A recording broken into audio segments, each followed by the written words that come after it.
Bueno, buenos días de nuevo. A ver, bueno, lo primero decir que estoy muy contento de estar en un ambiente así, con gente que le interese escuchar cosas que tienen que ver con la pastoral popular, cosas que tienen que ver con la pastoral, gracias, de los más pobres. A mí es algo que me apasiona y que me marca la vida. Yo por ahí me presento, si me tengo que presentar brevemente, bueno, soy un cura de la ciudad de San Nicolás, provincia de Buenos Aires. Yo desde que empecé el seminario me sentía algo especial cuando leía los textos de la Biblia que mostraban que los pobres son los preferidos de Dios. Siempre, yo vi como que había una verdad muy profunda ahí. Pero la verdad que no conocía a ningún pobre, los pobres conocían a los que piden el semáforo hasta ese momento. Y querer a los pobres de la Biblia fácil, después de meterse con los pobres en serio tiene su bemolia. Acá ya lo saben, supongo todos eso, ¿no? Pero bueno, me fui metiendo en ese camino, por las vueltas de la vida conocí a la cofradía de Luján, conocí al padre Tello, alcancé a verlo antes de que muera, conocí su búsqueda de una doctrina teológica que explique la pastoral popular. Y como por otro lado tengo mucha curiosidad intelectual, siempre me gustó leer, siempre, por eso me fui metiendo en este camino de pensar la pastoral en la huella que la pensó Tello y también en lo que pueda humildemente difundirla, ¿no? Aparte de intentar vivirla, que es lo que vale, porque como va a decir varias veces Tello, lo voy a decir ahora, la pastoral popular propiamente, la más profunda, en sentido estricto, la hace el pueblo. Así que bueno, Sergio lo presentaba bueno, muy bien a Tello con todo el conocimiento que él tiene, de haber convivido tanto. Él habló de la escuelita. Tello cuando se guardó, cuando se ostració, empezó, entre otras cosas, aparte de animar la vida pastoral de la cofradía, a buscar formular teológicamente una pastoral popular, algo que buscó siempre en su vida. Porque, como decía Sergio, Tello fue uno de los grandes protagonistas del documento de San Miguel del 69, y una clave del documento de San Miguel es la misma clave que está en este libro, que hay que buscar una pastoral desde el pueblo. Esa partícula desde es clave, desde el pueblo. Ahora después la vamos a explicar un poco, pero quiero decir, Tello toda la vida buscó eso, cómo formularla, cómo explicarla. Él tenía una gran síntesis teológica, era un sabio, a partir de su lectura de Santo Tomás, que como decía también Sergio, no sigue la huella del tomismo clásico, que entró en una deriva deductiva muy fuerte. Él fue directamente a la fuente, Santo Tomás hizo una interpretación nueva. Él fue a la fuente de San Juan de la Cruz, era un místico Tello también, tiene mucho, que ha vivido en San Juan de la Cruz, en Santa Teresa, y a partir de ahí fue haciendo una síntesis propia. Pero en la escuelita, en diálogo semanal con curas que estaban entre la gente, fue formulando una teología de la pastoral popular. Es un método totalmente original, ningún teólogo hizo eso. ¿Qué hacen los teólogos? Se ponen en su escritorio, en la computadora, le prenden una vela a la Virgen, le piden la asistencia al Espíritu Santo y escriben. Y después sacan el libro y a ver qué sale. Él no hacía eso. Él todas las semanas se juntaba con curas que ninguno era académico, ninguno era intelectual, pero todos les interesaba de corazón y ponían la vida en la pastoral popular y estaban en contacto diario con los pobres. Entonces, en esos diálogos él tiraba 3 hojitas, se hablaba. A la semana que viene tiraba otras 3 hojitas, se hablaba. Se iba dando en diálogo esa teología. Bueno, fruto de esos apuntes, que él no quería que se difundan en ese momento, porque quería que sea instrumento para ese diálogo, para ir encontrando juntos. Fruto de esos apuntes son todos los libros que después estamos publicando del padre Tello. En la escuelita empezó en el 85. En el 86 él preparó unos libritos para que se difundan, que se llamó La Nueva Evangelización. En el 87 también preparó otros libritos dialogados ahí, pero para que se difundan, que se llamó Fundamentos para una Nueva Evangelización. Eso ya lo tenemos todo editado ahora. Pero después de ahí ya nunca más quiso que se difunda. Nunca más. Dijo, no, esto es nada más que para acá. Incluso los peleaba, Sergio lo sabrá bien. Yo como seminarista recibía, como las migajas que caen de la mesa, algunos apuntecitos y me decían los curas que me lo daban, ojo que no se entere Tello porque no quiere que esto salga de la escuelita. Bueno, el primer gran plan de trabajo que se hizo, iba cambiando permanentemente los planes de trabajo, pero después de estas 2 sesiones que hizo cosas para editar, 86, 87, 88, fue en el 90 lo que estamos presentando ahora. Esto tiene todos los apuntes que Tello dio en la escuelita del 90, que dijo, bueno, vamos a plantear la pastoral popular, y sobre todo terminó planteando la pastoral popular en sentido estricto. Bueno, ¿qué buscaba Tello con esto? No formular su pensamiento, y esto lo repetía mucho, ni siquiera el pensamiento del grupo. Decía, tenemos que buscar la pastoral que Dios quiere, la pastoral que Dios hace. El primer protagonista de la pastoral es Dios.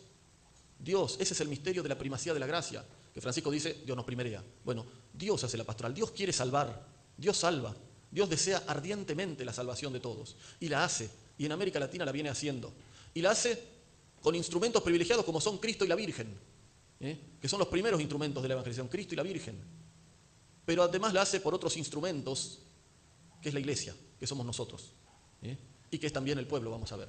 Bueno, en ese marco, discernir qué es lo que está haciendo Dios para ver cuál es la pastoral que Dios quiere. Yo les decía, ese año se dedicó a formularlo con un montón de complejidades que fue encontrando, después lo dijo de otra manera y de otra manera. Esto es año 90, él siguió escribiendo hasta el 2002, hasta 15 días antes de morir, entregó unos apuntecitos. Así que hay mucho que ha formulado él, con mucho detalle.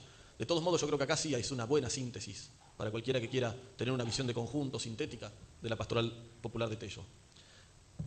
A ver, para hacer...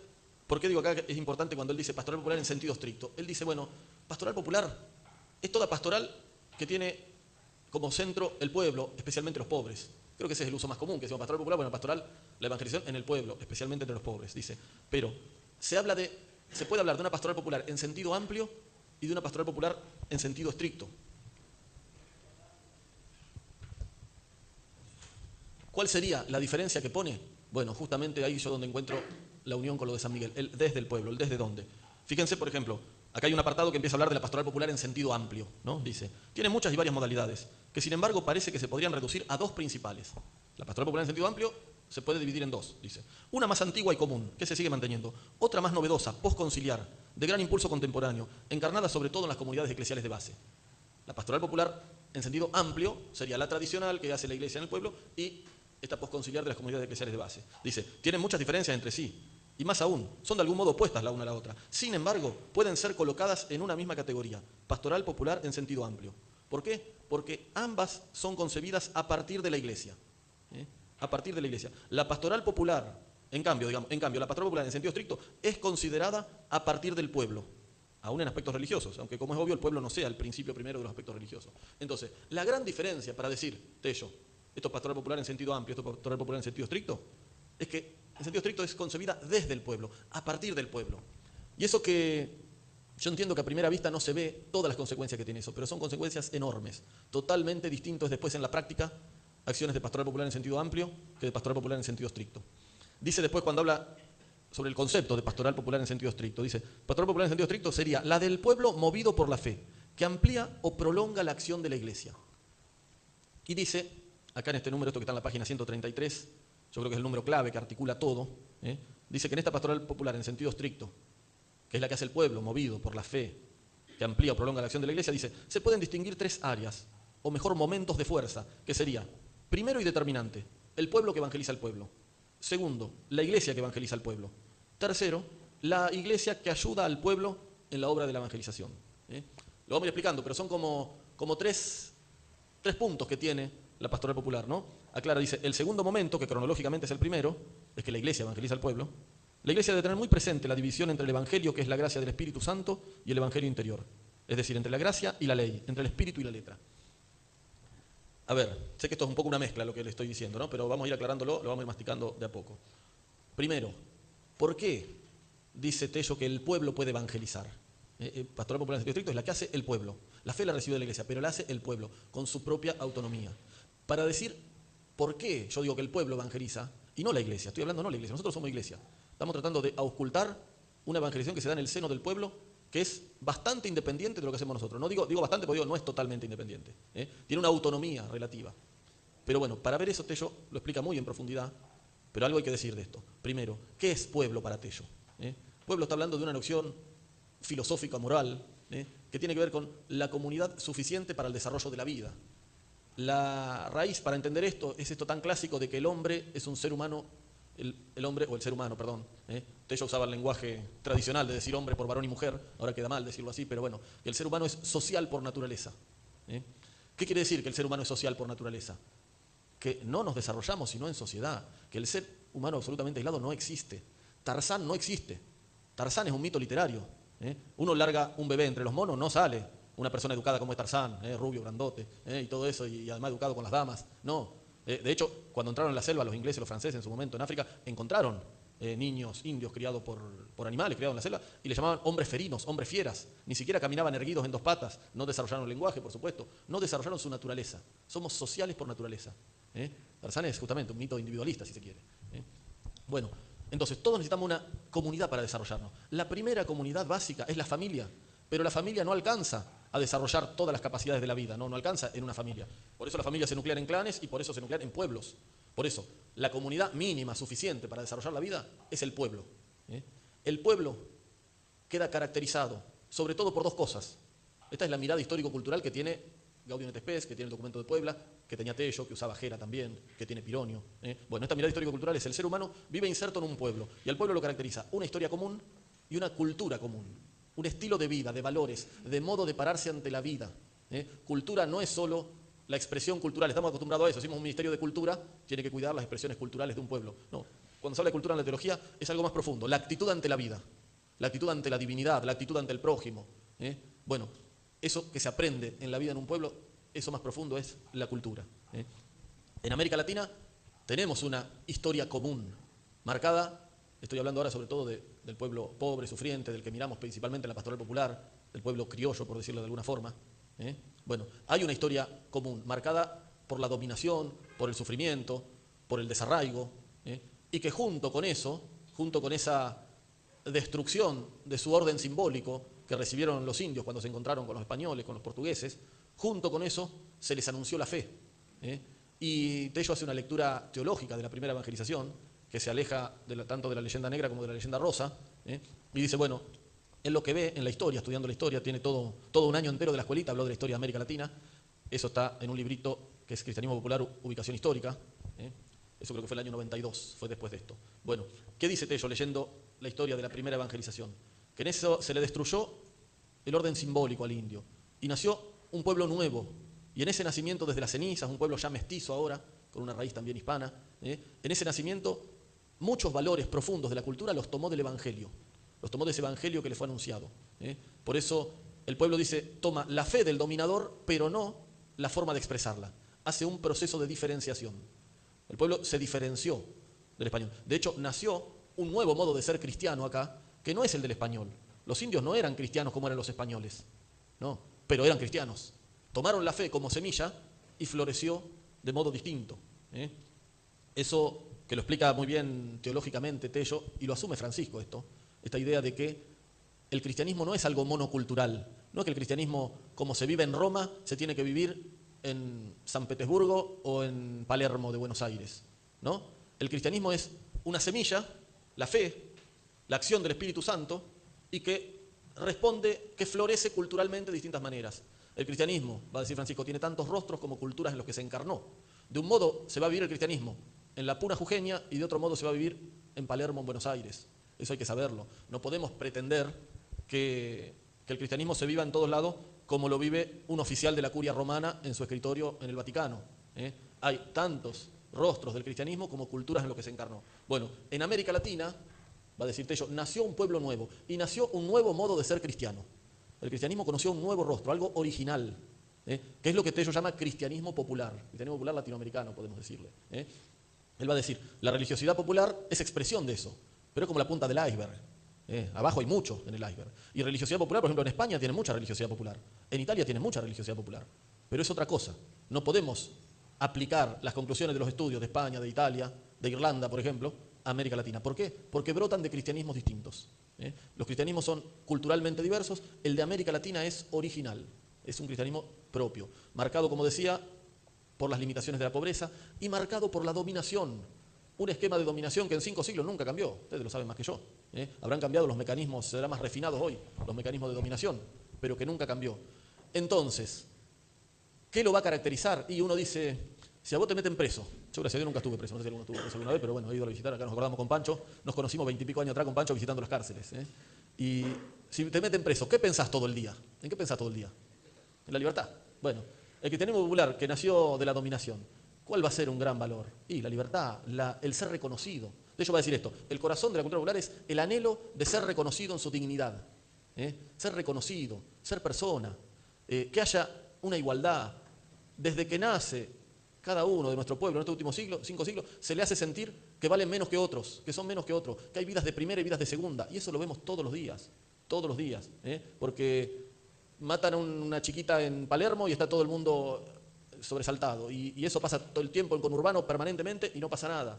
O digámoslo a nivel mundial, hay un atentado en París y se para el mundo, ¿o no? Y atentados en otros lugares hay permanentemente y pasa. Bueno, ¿qué quiero decir con esto? Que lo tenemos como sociedad, que hay vidas de primera y vidas de segunda, que es una dominación estructural que sufre nuestra gente y de la que participamos todos. Lo dice por ahí Tello, dice, no tenemos idea de todo lo que humillamos permanentemente sin darnos cuenta y sin querer a los pobres. Bueno, entonces ese cristianismo va a estar marcado por ese anhelo de ser reconocido, de dignidad, de libertad. Y en eso va a calar hondo el bautismo. Va a calar hondo el bautismo, porque el bautismo es lo que nos dice que somos todos iguales ante Dios. Nadie es más que nadie. Y Y por eso caló tanto y está tanto en la memoria del pueblo, y por eso el pueblo sigue yendo tanto a buscar el bautismo.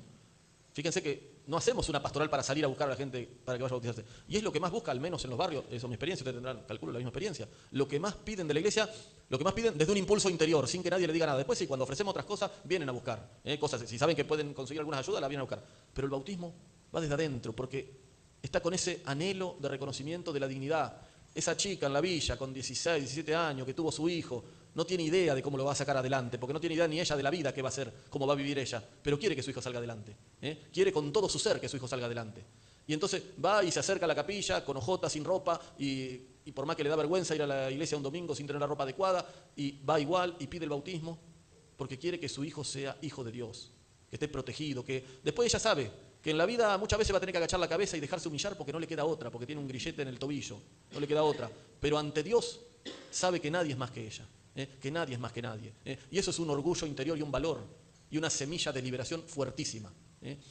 Y eso es parte de la cosmovisión cristiana, somos hijos de Dios, nadie es más que yo, ante Dios nadie es más que yo. Y eso es también la semilla que da la capacidad de hacer fiesta. Yo no encuentro otra explicación que no sea desde el cristianismo actuando en el corazón del pueblo para explicar la actitud festiva de nuestro pueblo. Ustedes también la verán si están en los barrios. Si es tanto el sufrimiento, tanto el dolor, ¿y qué pasa? Que el domingo van a la chamameceada y se divierten como locos y están así. ¿De dónde sacan esa capacidad de hacer fiesta? Bueno, toda la Biblia lo explica bien. La fiesta es la respuesta agradecida a la acción de Dios. Ellos saben que Dios está en su vida. A pesar de todos los dolores, a pesar del sufrimiento, saben que Dios está en la vida. Y la respuesta de eso es la fiesta. Bueno, es una actitud profundamente cristiana. Por eso el cristianismo, la fe, de algún modo, dice yo, es estructurante de la vida de la gente. No en cuanto que me organice la vida como me lo organiza a mí, que soy cura, y de algún modo la fe me hace que me organice así, o como organiza la gente que tenemos en la capilla, cuando decimos este vive alrededor de las cosas de la iglesia y que la hace bien. No es ese tipo de estructuración.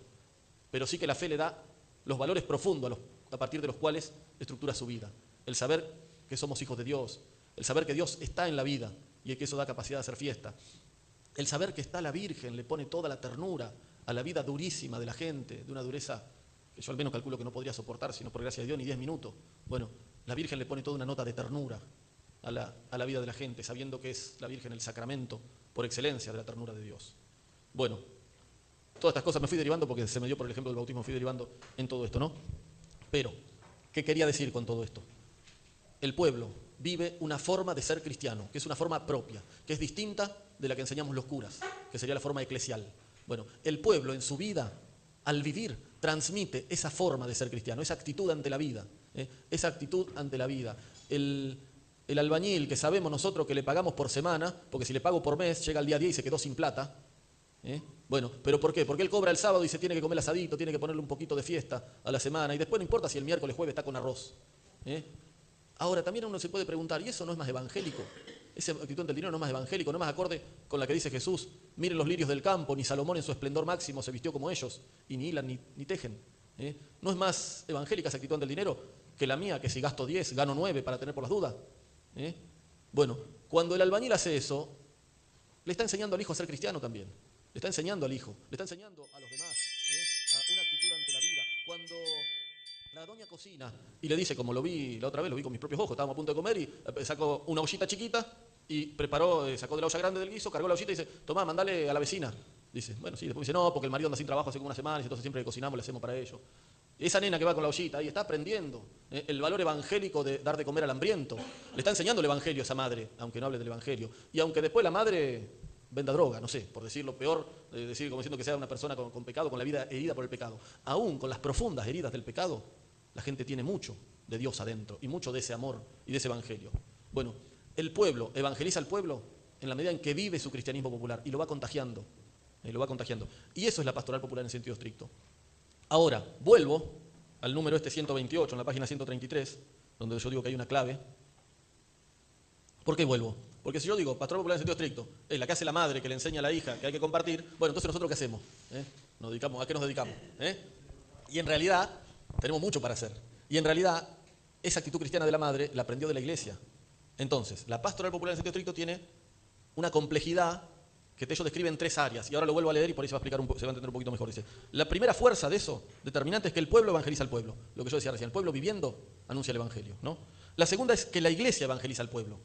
Es propiamente lo que hacemos nosotros cuando bautizamos, cuando damos catecismo, cuando facilitamos que haya imágenes, lo que hacemos como iglesia, lo que le enseñamos. Además, el Evangelio es Cristo y está contenido en la revelación, cuyo testimonio es la Sagrada Escritura, que la iglesia viene enseñando hace 2000 años. Eso es fuente de vida para el pueblo y lo tenemos que seguir dando. La iglesia evangeliza al pueblo, pero claro, acomodado a la cultura del pueblo. Entonces, el segundo momento es que la iglesia evangeliza al pueblo, es lo que hacemos nosotros, si se quiere, esa pastoral popular en sentido amplio, que la iglesia evangeliza al pueblo. Pero hay un tercer momento, que es lo más, donde Tello me parece a mí que pone el dedo más en la llaga, de la invitación a un campo enorme de trabajo. En el tercer momento de la pastoral popular hay un campo enorme y totalmente inexplorado, o casi totalmente inexplorado. El tercer momento, ¿qué es? Que la iglesia ayuda al pueblo en la obra de evangelización. ¿Qué quiere decir? No es el segundo momento. El primero, el pueblo evangeliza al pueblo. El segundo, la iglesia evangeliza al pueblo. En este que la iglesia evangeliza al pueblo, hacemos desde la iglesia todo. Pero hay un tercer momento, que es el clave para Tello, en el que nosotros como iglesia podemos hacer cosas desde el pueblo. ¿Qué sería? Conocer al pueblo y desde ese conocimiento facilitar las cosas que hace el mismo pueblo para evangelizar. Por ejemplo, un caso típico, un caso concreto fácil de entender es el de las imágenes religiosas. La iglesia, ahora por ahí nos ocupamos más de las imágenes, pero antes no, en la época que Tello escribía estas cosas tampoco. Acá hay muchos que tienen mucha más experiencia que yo en la vida de la evangelización. Pero bueno, y saben que en el postconcilio algunos creían que las imágenes religiosas había que romperlas, había que barrerlas. Muchos yo escuché testimonios de gente que se arrepintió después de hacer esas cosas. ¿Por qué? Porque la iglesia iba en una línea más racional, de tener conciencia. Y el pueblo siguió con sus imágenes religiosas porque, como también explica Tello en el otro librito, que es la Pastoral Popular, no, es el Cristianismo Popular 3, lástima que no lo traje para mostrarlo, Tello dice ahí, América Latina se evangelizó con imágenes.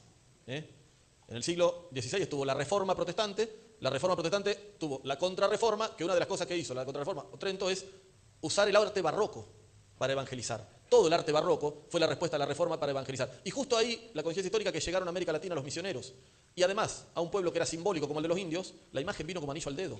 América Latina se evangelizó con imágenes. No sé cuánto tiempo llevo hablando. Yo me copo hablando, quería hablar media hora nomás, pero ahora ya... No, 33 minutos llevo. Acá tengo, me puse el cronómetro por las dudas. Pero bueno, ya redondeo. Bueno, quería redondear con el ejemplo de las imágenes justo. América Latina se evangelizó con imágenes y el pueblo aprendió a vivir su fe en relación con las imágenes. Y en esa vida a través de las imágenes, sus fiestas y todo. La iglesia después dejó eso.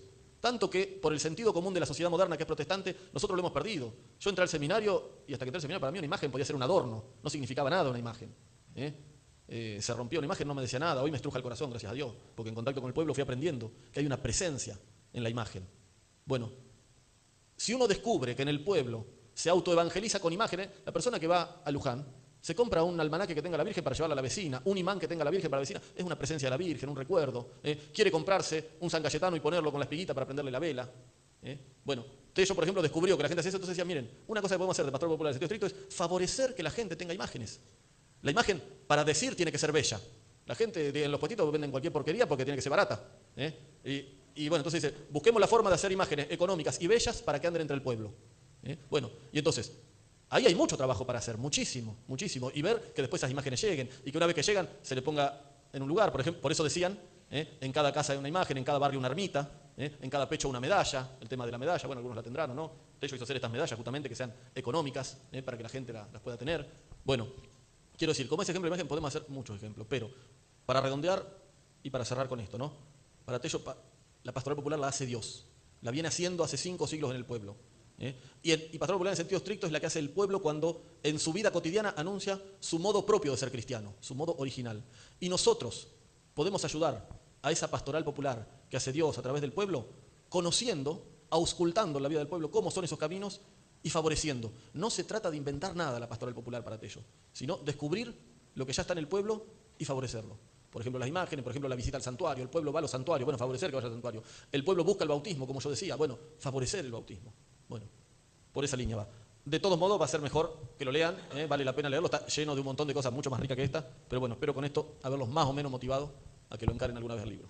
Muchas gracias.